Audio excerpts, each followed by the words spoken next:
Assalamualaikum warahmatullahi wabarakatuh.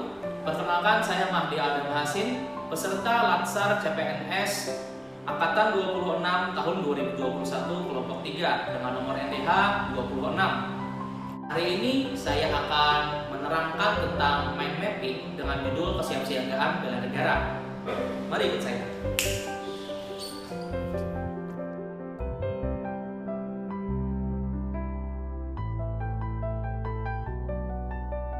Pertama-tama mungkin lebih baik kita mengenal dulu definisi dari kesiapsiagaan bela negara. Jadi kesiapsiagaan bela negara adalah suatu keadaan siap siaga yang dimiliki oleh seseorang baik secara fisik, mental, maupun sosial dalam menghadapi situasi kerja yang beragam yang dilakukan berdasarkan kebulatan sikap dan tekad secara ikhlas dan sadar disertai kerelaan berkorban sepenuh jiwa dan raga yang dilandasi oleh kecintaan terhadap Negara Kesatuan Republik Indonesia berdasarkan Pancasila dan Undang-Undang Dasar tahun 1945 untuk menjaga, merawat, dan menjamin kelangsungan hidup berbangsa dan bernegara. Mari kita masuk kepada kerangka awal bela negara. Jadi mungkin untuk lebih mudahnya, jadi konsep bela negara ini menurut Kamus Besar Bahasa Indonesia berasal dari kata bela yang artinya menjaga baik-baik, memelihara, merawat, menolong, serta melepaskan dari bahaya. Sikap kesiapsiagaan dalam Latsar contohnya membuat jadwal kegiatan harian pada on-kampus dan dikaitkan dengan nilai-nilai bela negara yang dapat diterapkan dalam kehidupan sehari-hari. Selanjutnya, kenapa sih kita harus melakukan kesiapsiagaan bela negara? Jadi sebenarnya kesiapsiagaan bela negara ini dia memiliki manfaat ya, dan manfaatnya apabila kegiatan kesiapsiagaan ini dilakukan dengan baik, maka dapat diambil berupa 1. Membentuk sikap disiplin waktu, aktivitas, dan pengaturan kegiatan lain. 2. Membentuk jiwa kebersamaan dan solidaritas antar sesama rekan seperjuangan. 3. Membentuk mental dan fisik yang tangguh. 4. Menanamkan rasa kecintaan pada bangsa dan patriotisme sesuai dengan kemampuan diri. 5. Melatih jiwa leadership dalam memimpin diri sendiri maupun kelompok dalam materi team building. Kemudian nomor 6. Membentuk iman dan takwa pada agama yang dianut oleh individu. Nomor 7. Berbakti pada orang tua, bangsa, dan agama. Nomor 8. Melatih kecepatan, ketangkasan, ketepatan individu dalam melaksanakan kegiatan. 9. Menghilangkan sikap negatif seperti malas, apatis, boros, egois, serta tidak disiplin. Dan yang ke-10. Membentuk perilaku jujur, tegas, adil, tepat, dan kepedulian antar sesama. Kesiapsiagaan bela negara sendiri itu tidak terlepas dari pentingnya nilai-nilai dari bela negara. Dalam Undang-Undang Republik Indonesia Nomor 23 Tahun 2019 tentang pengelolaan sumber daya nasional untuk pertahanan negara pasal 7 dijelaskan bahwa keikutsertaan warga negara dalam usaha bela negara salah satunya dilaksanakan melalui pendidikan kewarganegaraan dengan pembinaan kesadaran bela negara yang menanamkan nilai dasar bela negara. Nah, nilai dasar bela negara ini meliputi yang pertama, cinta tanah air, yang kedua, sadar berbangsa dan bernegara, kemudian setia pada Pancasila sebagai ideologi negara. Yang keempat, rela berkorban untuk bangsa dan negara. Dan yang kelima, kemampuan awal bela negara. Nilai-nilai bela negara yang sudah disebutkan sebelumnya memiliki indikator masing-masing. Yang pertama, cinta tanah air itu memiliki indikator 1. Menjaga tanah dan perkarangan serta seluruh ruang wilayah Indonesia. 2. Jiwa dan raganya bangga sebagai bangsa Indonesia. 3. Jiwa patriotisme terhadap bangsa dan negaranya. 4. Menjaga nama baik bangsa dan negara. 5. Memberikan kontribusi pada kemajuan bangsa dan negara. 6. Bangga menggunakan hasil produk bangsa Indonesia. Indikator dari sadar berbangsa dan bernegara, yang pertama berpartisipasi aktif dalam organisasi kemasyarakatan, profesi maupun politik. Yang kedua, menjalankan hak dan kewajiban sebagai warga negara sesuai dengan peraturan perundang-undangan yang berlaku.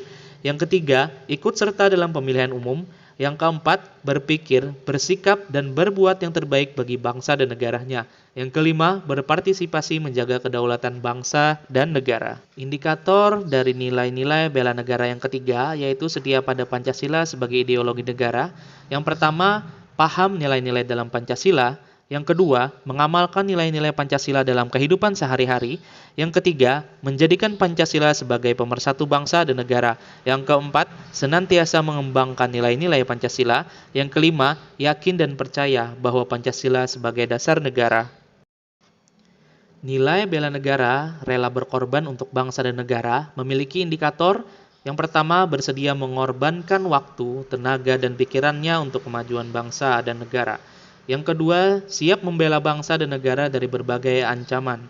Yang ketiga, berpartisipasi aktif dalam pembangunan masyarakat, bangsa, dan negara.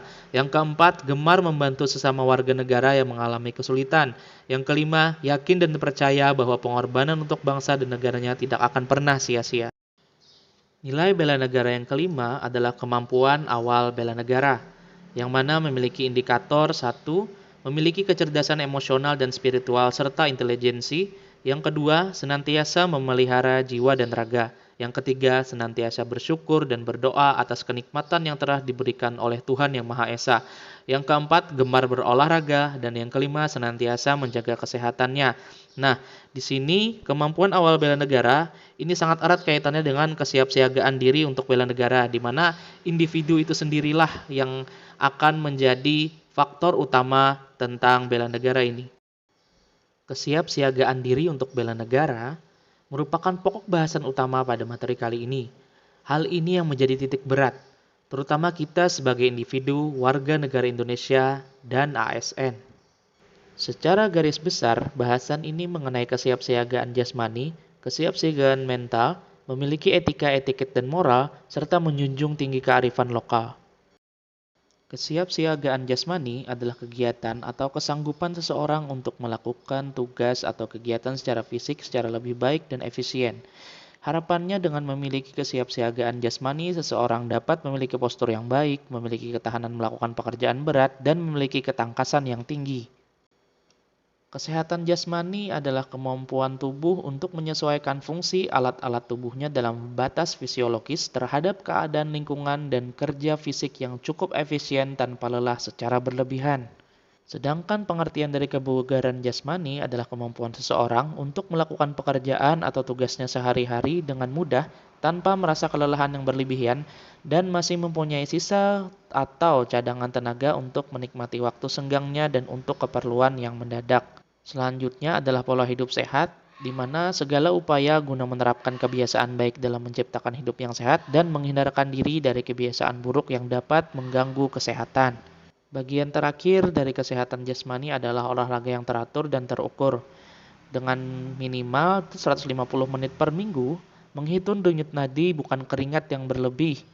Dan denyut nadi kalau bisa jangan lebih dari 65-80% nilai normal kita, yang mana nilai normal biasanya itu tidak kurang dari 60 dan tidak lebih dari 100 kali per menit. Dan adanya tahapan pemanasan, gerakan inti, serta pendinginan, lakukan secara konsisten dan bertahap. Selanjutnya adalah kesiapsiagaan mental. Kesiapsiagaan mental di sini akan mengarah akhirnya kepada kesehatan mental, kemudian juga kecerdasan emosional, manajemen stres, emosi positif, serta makna hidup. Yang pertama kita bahas dulu apa sih itu kesiapsiagaan mental. Jadi kesiapsiagaan mental adalah kesiapsiagaan seseorang dengan memahami kondisi mental, perkembangan mental, dan proses menyesuaikan diri terhadap berbagai tuntutan sesuai dengan perkembangan mental atau jiwanya. Dalam kata lain adalah kedewasaannya, baik tuntutan dari dalam dirinya sendiri maupun dari luar.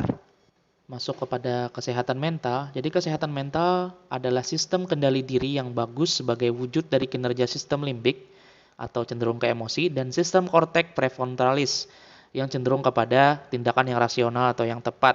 Selanjutnya kecerdasan emosional adalah kemampuan emosional yang meliputi sadar akan kemampuan emosi diri sendiri, kemampuan mengelola emosi, kemampuan memotivasi diri, kemampuan empati terhadap orang lain, dan pandai menjalin hubungan dengan orang lain.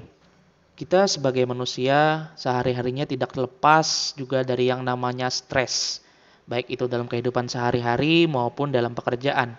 Nah, sekarang apa sih pengertian stres? Stres adalah ketidakmampuan seseorang untuk menyesuaikan diri terhadap perubahan yang terjadi pada dirinya maupun terhadap lingkungannya atau respon tidak spesifik dari tubuh atas berbagai hal yang dikenai padanya. Dan di sini sebagai ASN kita juga perlu untuk satu mengerti prinsip pengelolaan stres dan yang kedua adalah cara mengelola stres. Prinsip pengelolaan stres ada AID atau bahasa Inggrisnya AID, yaitu A, anticipation, artinya mengantisipasi dan menyiapkan respon positif terhadap pemicu stres.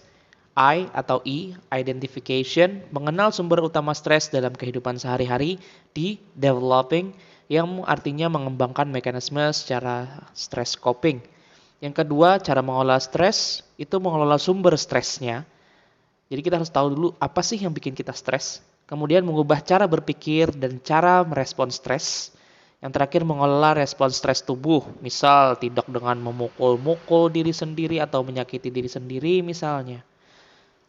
Berikutnya tentang emosi positif. Jadi emosi positif ini manifestasi spiritualitas, mengelola pikiran dan perasaan dengan rasa syukur, sabar, dan ikhlas. Emosi positif ini juga memiliki komponen-komponen. Di antaranya adalah senang terhadap kebahagiaan orang lain, menikmati dengan kesadaran bahwa segala sesuatu diciptakan atas tujuan tertentu, atau segala sesuatu itu pasti ada hikmahnya. Yang berikutnya adalah optimis akan pertolongan Tuhan, bisa berdamai dengan keadaan sesulit atau separah apapun dan mampu mengendalikan diri bahagia saat melakukan kebaikan. Bisa dikatakan ini adalah nilai religius dari seseorang atau nilai spiritualitas tadi. Selanjutnya adalah tentang makna hidup. Jadi makna hidup di sini adalah manifestasi spiritualitasnya itu adalah penghayatan intrapersonal, inspiring, and legacy. Dan komponen emosi positif yang harus dimunculkan adalah menolong dengan spontan, memegang teguh janji, memaafkan diri sendiri maupun memaafkan orang lain, berperilaku jujur, menjadi teladan bagi orang lain, serta mengutamakan keselarasan dan kebersamaan. Kesiapsiagaan diri untuk bela negara juga tak lepas dari pentingnya seseorang itu atau individu tersebut memiliki etika, etiket, dan moral. Dalam hal ini khususnya adalah sebagai ASN. Nah, di sini kita perjelas dulu pengertiannya. Etika dapat disimpulkan sebagai suatu sikap dan perilaku yang menunjukkan kesediaan dan kesanggupan seseorang secara sadar untuk mentaati ketentuan dan norma kehidupan melalui tutur, sikap, dan perilaku yang baik serta bermanfaat yang berlaku dalam suatu golongan, kelompok, dan masyarakat, serta pada institusi formal maupun informal. Ini menurut pendapat Erwanto tahun 2013.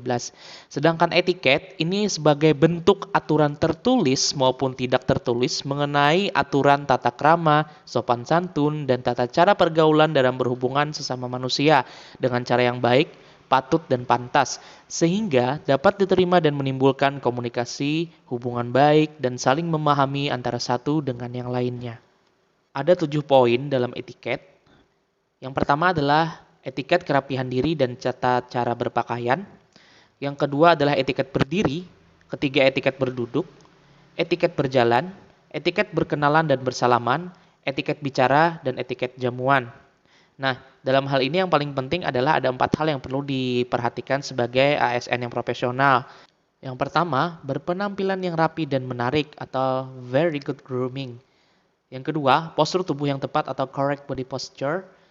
Yang ketiga, kepercayaan diri yang positif atau confidence. Yang keempat, keterampilan komunikasi yang baik atau communication skills.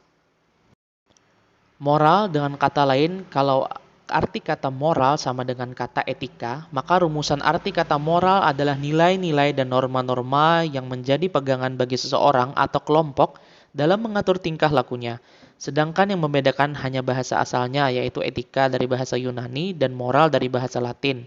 Selanjutnya, moralitas ini artinya mempunyai arti pada dasarnya sama dengan moral. Hanya ada nada lebih abstrak. Berbicara tentang moralitas suatu perbuatan, artinya segi moral suatu perbuatan atau baik buruknya perbuatan tersebut. Moralitas adalah sifat moral atau keseluruhan asas dan nilai yang berkenaan dengan baik dan buruk. Poin terakhir dari kesiapsiagaan diri untuk bela negara adalah menjunjung kearifan lokal. Kearifan lokal adalah hasil pemikiran dan perbuatan yang diperoleh oleh manusia di tempat dia hidup dengan lingkungan alam sekitarnya untuk memperoleh kebaikan. Kearifan lokal dapat berupa ucapan, cara, langkah kerja, alat, bahan, dan perlengkapan yang dibuat manusia setempat untuk menjalani hidup di berbagai bidang kehidupan manusia. Kemudian kearifan lokal pun dapat berupa karya terbarukan yang dihasilkan dari pelajaran warga setempat terhadap bangsa lain di luar daerahnya. Dengan menjaga dan melestarikan kearifan lokal yang mengandung nilai-nilai jati diri bangsa yang luhur dan terhormat tersebut, merupakan suatu hal yang tidak bisa terbantahkan lagi sebagai salah satu modal yang kita miliki untuk melakukan bela negara. Dari semua hal tentang kesiapsiagaan diri untuk bela negara, Diharapkan ASN ini mampu meningkatkan produktivitas kerjanya. Alhamdulillah, sudah selesai pokok bahasan saya mind mapping tentang kesiapsiagaan bela negara. Saya berharap hal ini dapat menjadi pembuka wawasan untuk kita semua, menambah ilmu pengetahuan dan kehasanahan kita dalam berkehidupan berbangsa dan bernegara. Semoga tetap sehat untuk kalian semua. Jalankan protokol kesehatan. Semoga Indonesia makin jaya, makin maju dan kembali sehat. Wassalamualaikum warahmatullahi wabarakatuh. Mahdi Aldam Hasin, NDH 26. Bye.